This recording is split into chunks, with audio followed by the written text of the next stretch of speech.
जय हिंद, जय भारत दोस्तों। आप सभी का हमारे Amit civil services Amit civil services YouTube channel में बहुत बहुत स्वागत है। हमारे इस चैनल पर आप डेली दोस्तों बिहार करंट अफेयर्स देख सकते हैं, राष्ट्रीय और अंतर्राष्ट्रीय घटनाओं के साथ। इसमें आज मैं आपके लिए 23 और 24 अक्टूबर 2024 के सभी इंपॉर्टेंट बिहार करंट अफेयर्स, राष्ट्रीय और अंतर्राष्ट्रीय घटनाओं के साथ लेकर हाजिर हूं। तो दोस्तों, आप हमारे चैनल को सब्सक्राइब करिए, दोस्तों में शेयर करिए, और कोई भी परेशानी हो तो हमसे बताइए। आपको जो है पढ़ाई से रिलेटेड सारी चीजें बताई जाएगी। तो चलते हैं दोस्तों, 17 बीपीएससी की तैयारी के लिए आप हमारे चैनल से जुड़ सकते हैं। हमारे चैनल पर टेस्ट सीरीज भी चल रहा है, 3 टेस्ट सीरीज डाल दिए गए हैं और 47 टेस्ट सीरीज डाले जाएंगे। तो चलते आज के पहले क्वेश्चन की तरफ। बिहार के किस जिले में स्थित मोइनुल हक स्टेडियम का पुनर्निर्माण कर अंतर्राष्ट्रीय स्तर का स्टेडियम बनाया जाएगा? देखिए दोस्तों, जो नई संरचना होगी मोइनुल हक पटना में, जो अंतर्राष्ट्रीय स्टेडियम है जो बनाया जाएगा, उसकी संरचना कुछ इस तरह की होगी जो आपके सामने दिख रहा है। ठीक है दोस्तों, चारों तरफ 5 स्टार होटल रहेंगे और बीच में हमारा स्टेडियम रहेगा। स्टेडियम का भी लुक अच्छा बनाया जाएगा।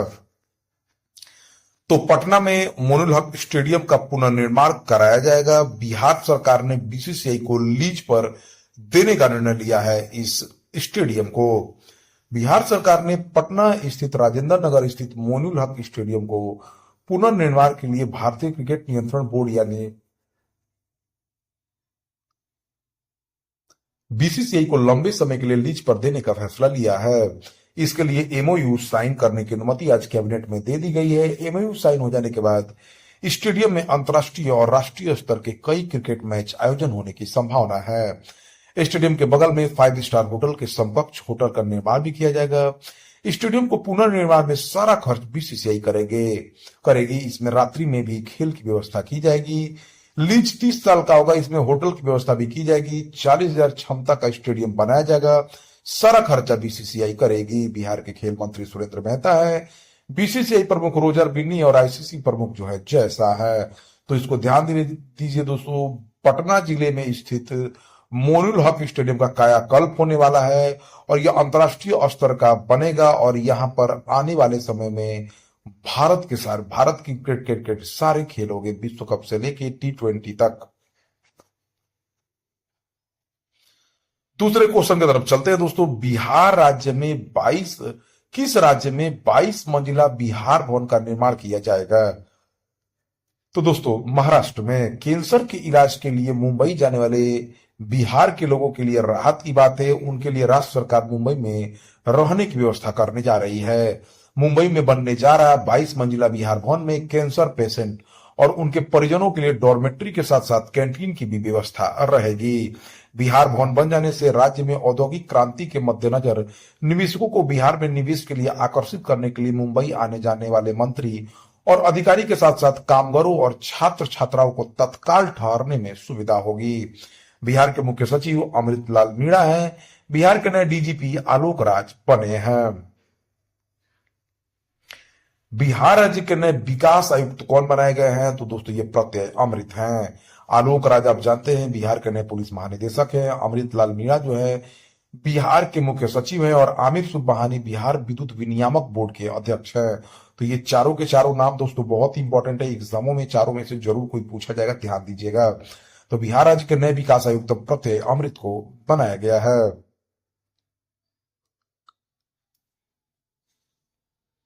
Next question. पटना ज्ञान भवन में आयोजित ट्रेवल एवं टूरिज्म फेयर 2024 का उद्घाटन किसने किया है?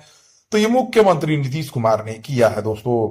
मुख्यमंत्री नीतीश कुमार ने मंगलवार को सम्राट अशोक कन्वेंशन सेंटर स्थित यानी 22 अक्टूबर को कन्वेंशन केंद्र स्थित ज्ञान भवन में पर्यटन विभाग द्वारा आयोजित ट्रेवल एवं टूरिज्म फेयर 2024 का उद्घाटन किया। केंद्रीय पर्यटन मंत्री गजेंद्र सिंह शेखावत ने उद्घाटन सत्र को संबोधित करते हुए कहा कि बिहार के पास देश का टूरिज्म कैपिटल बनने की पूरी क्षमता है।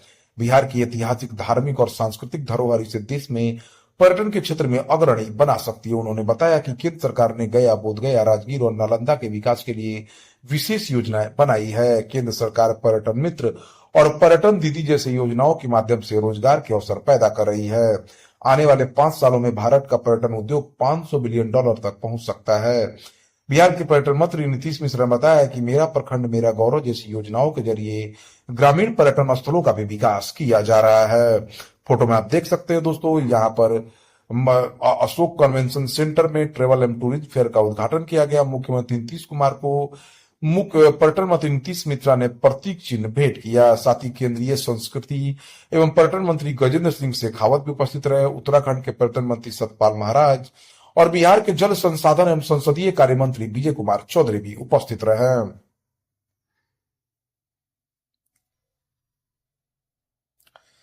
बिहार के किस जिले के रहने वाली दीक्षा कुमारी ने अंतर्राष्ट्रीय बाटुमी इंटरनेशनल वुशु चैंपियनशिप में स्वर्ण पदक जीता है। देखिए दोस्तों, 2 जिलों की लड़कियों ने स्वर्ण पदक जीता है। एक तो बक्सर की रहने वाली दीक्षा कुमारी हैं और मुजफ्फरपुर की रहने वाली अपराजिता मिश्रा हैं। इन दोनों ने बिहार का नाम रोशन किया है। ये भारत का प्रतिनिधित्व करते हुए बिहार का भी नाम पूरी दुनिया में रोशन कर दिया है। तो दोस्तों देखिए, 3 जो पदक जीते हैं 3 लोगों ने जीते हैं। एक अपराजिता मिश्रा है, एक दीक्षा कुमारी है और एक राहुल कुमार हैं। तो जॉर्जिया के बटूमी में आयोजित ओपन इंटरनेशनल वुशु टूर्नामेंट में 48 किलो भार वर्ग में बक्सर जिले के एक छोटे से गांव महदा की रहने वाली दीक्षा कुमारी ने अंतर्राष्ट्रीय वुशु प्रतियोगिता में गोल्ड मेडल हासिल किया है। इस जीत से उन्होंने अंतर्राष्ट्रीय स्तर पर बक्सर ही नहीं पूरे देश का नाम रोशन कर दिया है। इस प्रतियोगिता में बिहार के खिलाड़ियों ने 6 पदक जीता है। मुजफ्फरपुर की अपराजिता ने 2 पदक जीता है, एक गोल्ड एवं एक कांस्य। राहुल कुमार ने रजत पदक जीता है। तीनों पदक वीरों का फोटो मैंने डाल दिया, आप देख लीजिए। इन तीनों को पहचानिए, इन्होंने बिहार का नाम रोशन किया है। बिहार राज्य में कितने कृषि यंत्र बनाने के लिए केंद्र सरकार ने 20 करोड़ आवंटित किए हैं? तो 500 कृषि यंत्र लगाए जाएंगे। राज्य में 500 कृषि यंत्र बनाए जाएंगे। केंद्र सरकार ने खेती में कृषि यंत्रों का इस्तेमाल बढ़ाने के लिए 20 करोड़ रुपए अलग से आवंटन कर दिया है। इससे राज्य में खेती करना और आसान होगा। इस साल राज्य सरकार ने 75 प्रकार के कृषि यंत्रों के लिए 186 करोड़ रुपए अनुदान देने का लक्ष्य रखा है। कृषि मंत्री मंगल पांडे ने मंगलवार को कस्टम हायरिंग सेंटर के स्थापना के लिए कृषि यंत्रों के वितरण कार्यक्रम में ये बातें कही हैं। तो बिहार राज्य में कृषि यंत्र बनाने के लिए 500 कृषि यंत्र बनाने के लिए 20 करोड़ रुपए आवंटन किए हैं केंद्र सरकार ने। कृषि मंत्री जो है मंगल पांडे हैं। हाल ही में विश्व स्वास्थ्य संगठन ने किस देश को मलेरिया मुक्त घोषित किया है? तो मिस्र को। दोस्तों, विश्व स्वास्थ्य संगठन WHO ने हाल ही में आधिकारिक तौर पर मिस्र को मलेरिया मुक्त प्रमाणित कर दिया है। मिस्र इस वर्ष काबो वर्डे के बाद यह दर्जा हासिल करने वाला विश्व स्तर पर दूसरा देश बना है। 2010 में मोरक्को और 2007 में संयुक्त अरब अमीरात के बाद इस लिस्ट में शामिल होने वाला मिस्र पूर्वी भूमध्य क्षेत्र का तीसरा देश है। भारत 12 जनवरी 1948 को विश्व स्वास्थ्य संगठन के संविधान का सदस्य बना। विश्व स्वास्थ्य संगठन के 194 सदस्य देश तथा 2 संबद्ध सदस्य हैं। WHO की स्थापना 7 अप्रैल 1948 को की गई थी। WHO का वैश्विक कार्यालय जिनेवा स्विट्जरलैंड में स्थित है। मिस्र की राजधानी काहिरा है। राष्ट्रपति अब्देल फतेह अल सीसी है। प्रधानमंत्री मुस्तफा मैडबोली है और यहाँ की मुद्रा मिस्री पाउंड है। भारत संचार निगम लिमिटेड के नए लोगों को किसने लॉन्च किया है? तो देखिए दोस्तों, भारत संचार निगम लिमिटेड 4G जो 5G लॉन्च किया है, 4G उसने पूरे भारत में लॉन्च कर दिया है। 5G लॉन्च करने की तैयारी में है। उसने अपने सर्विस को इंप्रूव करने के लिए 7 नए सर्विस के साथ साथ अपना लोगो BSNL कनेक्टिंग इंडिया की जगह BSNL कनेक्टिंग भारत कर दिया है। तो ज्योतिरादित्य सिंधिया भारत के दूरसंचार मंत्री ने भारत के नए लोगों को लॉन्च किया है। केंद्रीय संचार एवं उत्तरी पूर्व क्षेत्र विकास मंत्री ज्योतिरादित्य सिंधिया ने हाल ही में भारत संचार निगम लिमिटेड के नए लोगो और इसकी 7 नागरिक केंद्रित सेवाओं का शुभारंभ किया। इस अवसर पर उन्होंने कहा कि 7 नागरिक केंद्रित सेवाएं made in India, made for India और मेड बाय इंडिया है। BSNL 100% भारत सरकार के स्वामित्व वाला सार्वजनिक क्षेत्र की सरकारी कंपनी है। BSNL की स्थापना 15 अक्टूबर 2000 को हुई थी। BSNL के वर्तमान प्रमुख रॉबर्ट रवि हैं। किस देश के भारतीय दूतावास में प्रवासी परिचय 2024 कार्यक्रम का आयोजन किया जा रहा है? तो सऊदी अरब में। दूतावास के प्रमुख प्रवासी जुड़ाव कार्यक्रम प्रवासी परिचय के 2024 संस्करण का उद्घाटन सऊदी अरब में भारत के राजदूत डॉक्टर सुहेर आजाज खान ने रियाद में भारतीय दूतावास में किया। सप्ताह भर चलने वाले सांस्कृतिक उत्सव की शुरुआत भारत की शास्त्रीय भाषाएं शीर्षक से एक विशेष रूप से आयोजित कार्यक्रम के साथ हुई है, जिसका उद्देश्य देश की समृद्ध भाषाई विविधता को उजागर करना है। सऊदी अरब की राजधानी रियाद है, मुद्रा यहाँ के सऊदी रियाल है, राजा यहाँ के शाह सलमान है। राष्ट्रीय लर्निंग वीक या कर्मयोगी सप्ताह कब से कब तक आयोजित किया जा रहा है? तो 19 से 25 अक्टूबर तक। पीएम मोदी ने नई दिल्ली के डॉक्टर अंबेडकर इंटरनेशनल सेंटर में शनिवार को राष्ट्रीय लर्निंग वीक या कर्मयोगी सप्ताह का शुभारंभ किया, जो 19 अक्टूबर से 25 अक्टूबर 2024 तक चलेगा। राष्ट्रीय लर्निंग वीक का उद्देश्य व्यक्तिगत और सरकारी निकायों जैसे मंत्रालयों, विभागों और संगठनों के भागीदारों के माध्यम से सीखने की क्षमता का विकास करना है। हाल ही में लुओंग कुओंग किस देश के नए राष्ट्रपति चुने गए हैं? तो देखिए दोस्तों, लुओंग कुओंग वियतनाम के नए राष्ट्रपति चुने गए हैं। अब फोटो में आप देख सकते हैं, हाल ही में लुओंग कुओंग को वियतनाम का नया राष्ट्रपति नियुक्त किया गया है। लुओंग कुओंग को नेशनल असेंबली द्वारा 8वें सत्र के दौरान 91.67% वोटों के साथ राष्ट्रपति चुना गया है। कुओंग 1975 में सेना में शामिल हुए, 2006 तक मेजर जनरल बन गए थे। वियतनाम की राजधानी हनोई है, मुद्रा यहाँ की वियतनामी दोंग है, प्रधानमंत्री फाम मिन चिन है।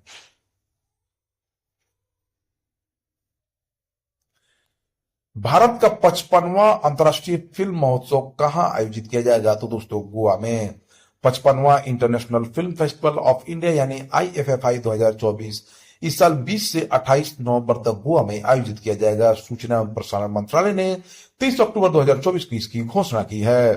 भारत के 55वें अंतर्राष्ट्रीय फिल्म महोत्सव में ऑस्ट्रेलिया को कंट्री ऑफ फोकस के रूप में नामित किया गया है। Country of focus segment IFFI का वो फीचर है जिससे किसी देश की बेस्ट कंटेम्परेरी फिल्में दिखाई जाती है।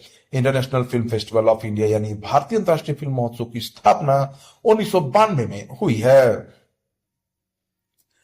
23 अक्टूबर 2024 को कहां पर प्रधानमंत्री नरेंद्र मोदी और चीन के राष्ट्रपति शी जिनपिंग के बीच 5 साल बाद गलवान घाटी जो हुआ था दोनों सेनाओं के बीच, उसके बाद 5 साल बाद द्विपक्षीय वार्ता शुरू हुई है रूस में।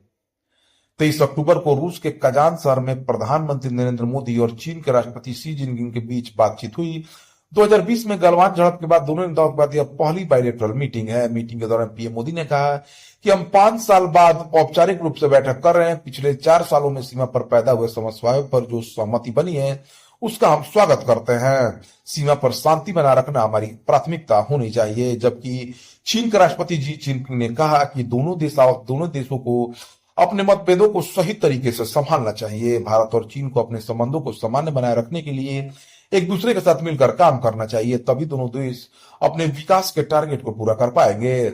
पीएम मोदी 22 अक्टूबर की शाम को रूस के कजान में ईरान के राष्ट्रपति डॉक्टर मसूद पज़ेश्कियान से भी मुलाकात की है।